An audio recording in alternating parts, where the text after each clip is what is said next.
Hello everyone, welcome back to the Mule channel, and today I'm doing a video on She-Hulk. We're talking about She-Hulk, the Disney Plus series, as well as the comic book series, because there's two different things going on, and they're trying to, they're doing the comic book series because there's the TV show to kind of do like a crossover thing with Marvel Comics and Marvel Disney Plus. But we have interesting things going on. So, for the TV show, they say as of 2 days ago on MovieWeb, She-Hulk rumored plot and character details leak for Disney Plus series. Marvel's She-Hulk series is currently gearing up to shoot this summer ahead of its upcoming release on Disney Plus. The production start date on the board for this summer. The casting process seems to be underway as producers look for the right players to bring the She-Hulk series to life. As of now, no names have officially been cast, but as previously reported, word is the studio is looking for an Alison Brie type actress in the lead role of Jennifer Walters, with Brie herself as at the top of the want list. It sounds like the Disney Plus series will have a heavier focus on Jennifer's legal drama in court as opposed to non-stop action sequences as She-Hulk. The character description also says Jennifer occasionally fights crime as She-Hulk, suggesting that most of her battles will be taking place in a court of law. That sounds really boring. That sounds like Daredevil without the suspense and without the fighting. So it's just a woman in court. They can put on any of the broadcast TV channels and find a court TV series.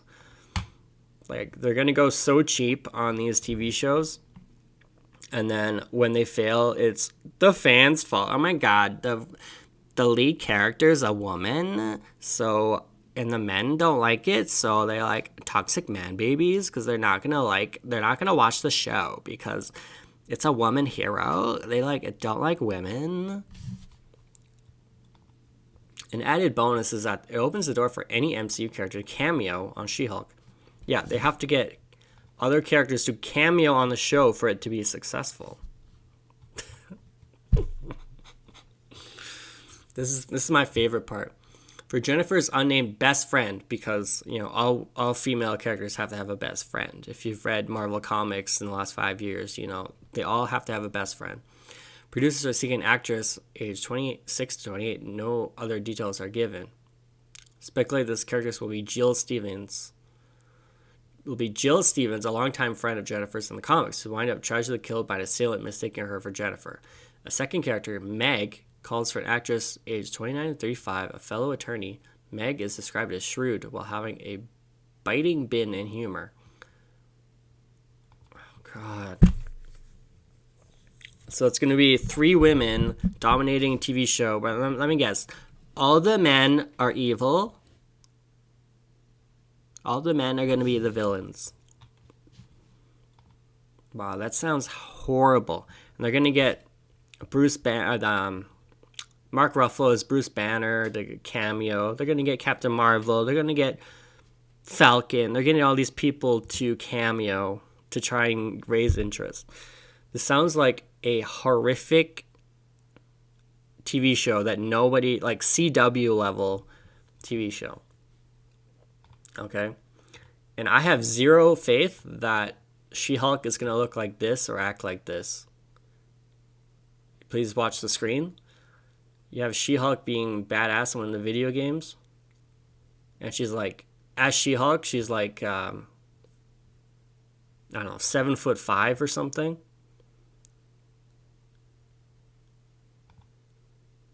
Wow, the action's so fast paced. See, this Trish, I think she's like maybe 6 feet.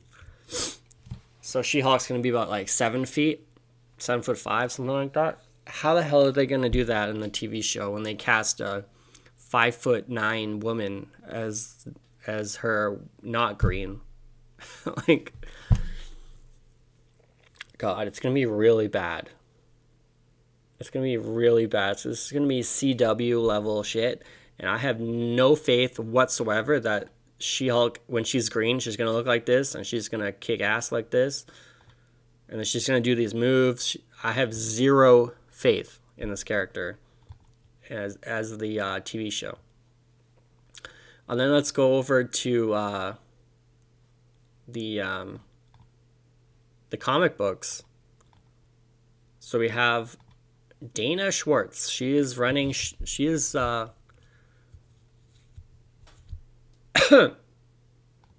She's the writer for She-Hulk. And wow, this is amazing.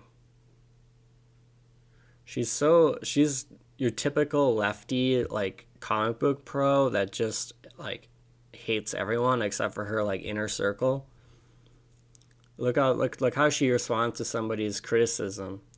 Somebody said, "You have never read an issue of Iron Man in your entire life, have you? I'm sure you think it's beneath you. It's okay, you are not the first, but some honestly would be nice." She said, "I literally wrote Rescue 2020 to dovetail with the Iron Man 2020 story. So, yes, I have read Iron Man." She's read one issue of Iron Man. And yeah, I've read Iron Man. Why you talk to me like that? I got so much sleep that my day is ruined. All you need to know about the state of heterosexual dating is that on Love is Blind, 3 girls fell madly in love with a fuckboy named Barnett.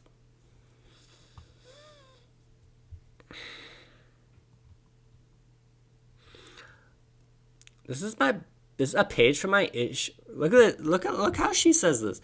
A page from my issue of Rescue 2020. Did she do the art as well? No, she didn't do the art. She's a writer.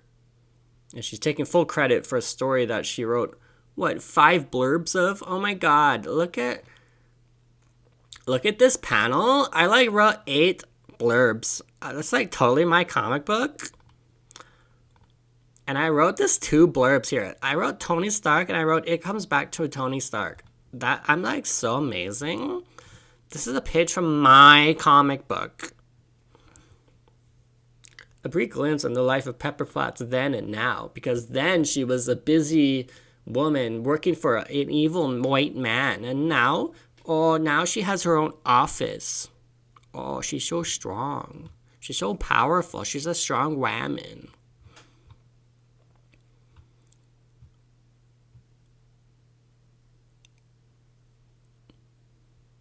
And she's talking about politics, so then she halves her audience.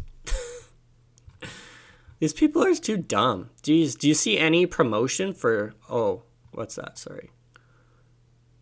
I wrote Pepper Potts, so by the transitive property, I am Gwyneth Paltrow. Oh my god, you go, girl.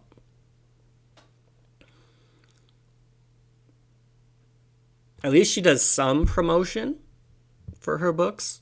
It's Rescue Time suited with Pepper Potts for issue 1. Okay, she does some promotion, but half her timeline is all politics.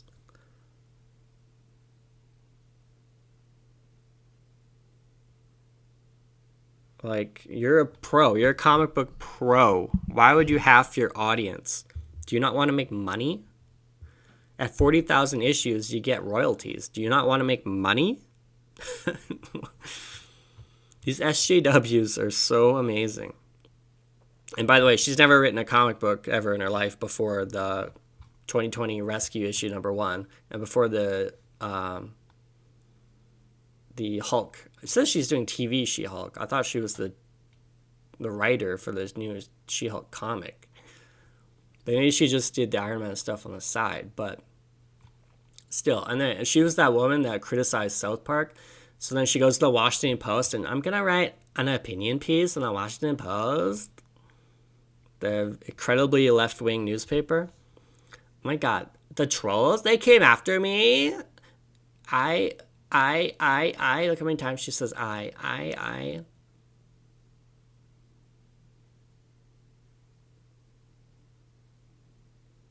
So when I tweeted, when I was casually on my way to work, I tweeted and people didn't like it. So, oh my god.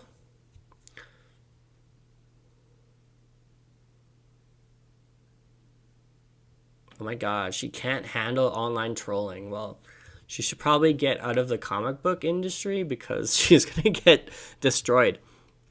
And if you want to know what previous look at your boy Zach's review of 2017. That was the last She-Hulk comic with the last SJW writer. Marvel hires SJWs like She-Hulk's Mariko Tamaki to pre-excuse themselves for inevitable failure. Excuse yourself for failure. So when you hire a Mariko Tamaki, a half Asian Canadian chubby, And here's why it failed. like how right before that last fight with Thanos, somebody gave me grape gum. Was it Carol? Okay. Time out. This whole. And look at the terrible art.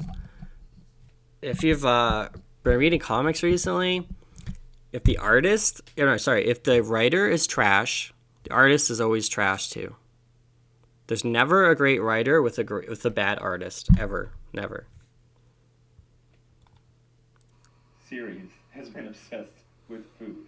The first 6 issues were about a YouTube cook that Jennifer Walters really liked, and really boring adventures we got in when he turned into a monster and then was stuck as a monster. Then we got to go have her eat burger cakes, which were burger pancakes. OMG. Now she's just randomly thinking about having grape gum. Like, we get it, Mariko, you're fat. Oh god, your boy Zach always hits it right. I mean, look at the Mariko Tamaki will make you hate yourself. Mariko Taka, a substitute teacher of the SJW comics. Mariko Tamaki hacks her way through this fraud of a comic book. Mariko Tamaki to pre-excuse themselves for inevitable failure. Mariko Tamaki reimagines comics as a low-budget cable TV show. These are the SJW writers at Marvel. They don't understand comics. They don't like comics.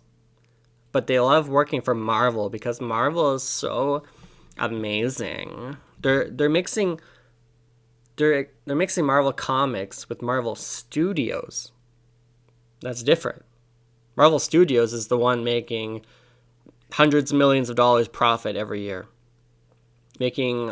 setting world records for movie openings and shit. Marvel Comics is a complete joke. There's a difference, you know? It's not the same Marvel. It's two different things. And now Marvel's going to do TV shows that look like they're going to be a CW level of action and quality. And then they keep hiring SJW writers to write terrible series and it's always like a mini series, like 5 issues or less for SJW writers. They're never put on long-term books ever because they can't produce quality work. The sales are just going to go down and down and down. So they just give them 5 issues, 3 issues. Why do they hire these people? I don't get it. There's plenty. Look at like Comicsgate. How many great writers and artists are in Comicsgate? And there's better art in Comicsgate than in Marvel right now. That's embarrassing. There's higher quality of books on Indiegogo than on the shelves at your local comic book store from Marvel or Image, and mostly DC as well. And it's so sad. What has happened to the comic book industry? Make sure you're following your boy Zach on Comics Matter because he does a lot of videos on SJWs and especially his older stuff. If you like type in SJW Comics Matter, there's like 100 videos on how he talks about SJWs. Now look at Harley Quinn. Smug SJW politics give away the punchline in every single joke because these people cannot write. They're obsessed with politics. They are comic book pros, yet half their timeline on Twitter is politics and hating fans, and it's like it makes no sense. Like, these people don't want to be successful. You get royalties at Marvel DC if your issue sells like 40,000 above. So why wouldn't that be the goal? Why wouldn't that be the goal? Like, look at this horrible art from 2 years ago. SJWs have killed comics the last 4 years. Look at the art in this room. You have superheroes in like, this is so boring. Their art is so boring. Oh my god. I can't wait till this comes out. The SJW Cyclops. Oh my god. And gender and race swapping Gambit. God, this stuff annoys me so much. SJWs have ruined comics in Marvel, and they're gonna ruin these characters on television at Disney Plus and in the movies, upcoming movies. Like, what is that movie coming out in November? The Eternals or something, where like there's a man-on-man kiss and makeout session in the movie, and oh my god, everyone on set was like crying about it. They like loved it so much.